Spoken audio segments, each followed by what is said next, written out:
શ્રીમદ ભગવદ્ ગીતા અધ્યાય 5 કર્મ સંન્યાસ યોગ શ્લોક 15 એનું પઠન કરીએ પછી તેનો ભાવાર્થ સમજીએ. નાદતે કસ્યચિત્ત પાપમ ન ચૈવ સુકૃતમ વિભો અજ્ઞાનેનાવૃતમ જ્ઞાનમ તેન મોહ્યંતિ જંતવઃ. અર્થાત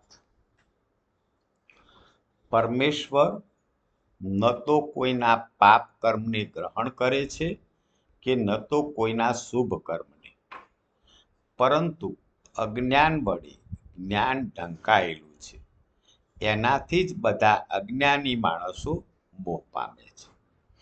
તો અહીં કૃષ્ણ ભગવાન અર્જુનને કહે છે કે પરમેશ્વર કોઈને પાપ આપતો નથી, કોઈનું પાપ લેતો નથી, કે કોઈના શુભ કર્મો લેતો નથી કે કોઈને શુભ કર્મ આપતું નથી. વ્યક્તિના પોતાના અજ્ઞાનથી એનું જ્ઞાન ઢંકાયેલું છે અને એ અજ્ઞાનના કારણે લોકો મોહ પામે છે. જય શ્રી કૃષ્ણ.